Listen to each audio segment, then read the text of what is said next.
وہ کہنے لگی کہ ہرگز نہیں۔ تو اس نے اس کو بڑا ڈرایا دھمکایا، مگر وہ کہنے لگی کہ اب تم جو کچھ کر سکتے ہو کر لو، میں پیچھے نہیں ہٹوں گی۔ ان کا یہ دلیرانہ جواب سن کر فرعون نے اسے اپنی انا کا مسئلہ بنا لیا۔ چنانچہ فرعون نے حکم دیا کہ اس کو زمین پر لٹا دیا جائے، تو انہیں زمین پر لٹا دیا گیا۔ پھر حکم دیا کہ ان کے دونوں ہاتھ پاؤں میں کیلیں گاڑ دی جائیں، چنانچہ ان کے پاؤں میں کیلیں گاڑ دی گئیں تاکہ وہ حرکت نہ کر سکیں۔ اسی دوران وزیر آیا اور اس نے فرعون سے کہا کہ اس کی ایک دودھ پیتی چھوٹی سی بچی بھی ہے، اگر اس کی بیٹی کو اس کے سامنے یہ قتل کر دو تو یہ اپنی مامتا سے مجبور ہو کر آپ کی بات مان جائے گی۔ اس کے بعد فرعون نے اس کی اس دودھ پیتی بچی کو گھر سے بلوایا، اسے اس کے سینے پر لٹا دیا۔ پھر فرعون کہنے لگا کہ میں تمہاری اس بچی کو تمہارے ہی سامنے قتل کر دوں گا۔ باندی فرعون کی اتنی بڑی دھمکی سن کر بھی یہ کہنے لگی کہ اب میرے دل میں اطمینان اتنا بھر چکا ہے کہ میں اپنی آنکھوں سے بیٹی کو خون میں لت پت تڑپتا تو دیکھ سکتی ہوں، مگر میں اپنے ایمان کا خون نہیں دیکھ سکتی۔ چنانچہ باندی کے سینے پر ہی اس کی معصوم بچی کی گردن کاٹ دی گئی۔ جب وہ بچی ٹھنڈی ہو گئی تو فرعون کہنے لگا کہ اب ہم تمہیں قتل کر دیں گے، تو وہ کہنے لگی تو جو مرضی چاہے کر لے، میں پیچھے نہیں ہٹوں گی۔ بالآخر اس ظالم نے اس کو بھی شہید کر دیا۔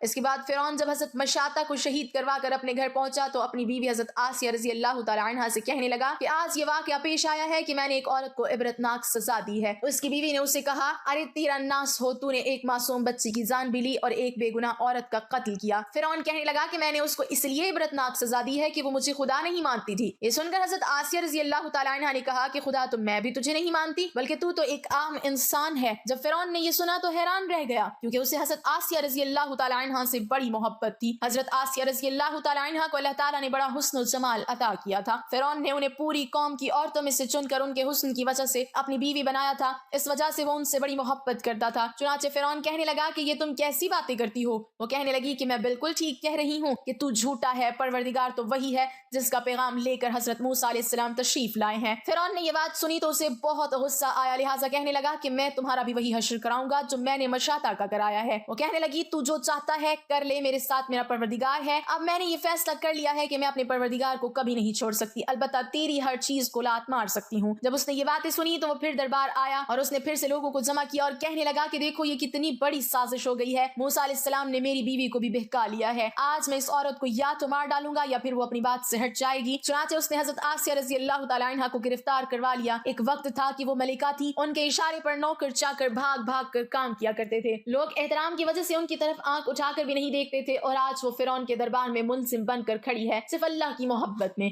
پھر فرعون حضرت آسیہ رضی اللہ تعالی عنہا سے کہنے لگا کہ تو اتنے عالیشان محل میں رہتی ہے، اتنی نعمتوں میں پلی ہے، اور میں نے تجھے اپنی محبوبہ بنایا، لیکن میں سب کچھ تجھ سے چھین لوں گا، بہتر یہ ہے کہ تو اب بھی باز آ جا اور مجھے خدا مان لے۔ حضرت آسیہ رضی اللہ تعالی عنہا کہنے لگی کہ میں نے اب ایمان قبول کر لیا ہے، اس لیے میں اپنی بات سے پیچھے نہیں ہٹ سکتی۔ چنانچہ فرعون نے فیصلہ کر لیا کہ میں اسے بھی سزا دوں گا۔ اس کے بعد فرعون نے سب سے پہلے سزا کے طور پر انہیں رسوا کرنے کا فیصلہ کیا۔ چنانچہ اس نے کہا کہ سب سے پہلے اس عورت کے جسم سے لباس اتار دیا جائے۔ اب سوچنے کی بات یہ ہے کہ کسی مرد کو کہا جائے کہ تجھے لوگوں کے درمیان بے لباس کر دیں گے تو اس کو کیسی شرم آتی ہے، وہ چاہتا ہے کہ زمین پھٹ جائے اور اس میں سما جاؤں، اور عورت کے اندر تو اللہ تعالیٰ نے شرم اور حیا زیادہ رکھی ہے۔ فرعون نے ان کے جسم سے لباس اتروا دیا اور وہ کیسی صورتحال کا شکار ہوئی، ایک طرف ایمان ہے اور دوسری طرف امتحان ہے، لیکن وہ ڈٹی رہی۔ فرعون نے کہا اچھا اگر اب بھی نہیں مانتی تو میں تجھے اس طرح کا عذاب دوں گا۔ چنانچہ فرعون نے کہا کہ اس کا منہ میرے محل کی طرف کر کے لٹا دو تاکہ آخری وقت بھی نگاہیں اس کی میرے محل پر لگی رہیں اور اس کے ذہن میں یہ بات رہے کہ ان نعمتوں کو ٹھکرا کر ذلیل اور خوار ہو کر میں مر رہی ہوں۔ لہٰذا انہیں فرعون کے حکم کے مطابق لٹا دیا گیا، ان کے ہاتھوں اور پیروں میں لوہے کی کیلیں گاڑ دی گئیں تاکہ وہ ہل نہ سکیں۔ اس کے بعد فرعون نے لوگوں کو بلا کر کہا اس کے جسم سے کھال اتار دو۔ اس ظالم نے زندہ کے جسم سے کھال اتروا دی، وہ بھی عورت نازک بدن، مگر وہ اس کو برداشت کرتی رہی، انہیں اللہ کے نام پر تکلیف دی جا رہی تھی۔ اس طرح ان کے جسم سے کھال کو الگ کر دیا گیا۔ اللہ کی شان دیکھیں کہ وہ ابھی بھی زندہ تھی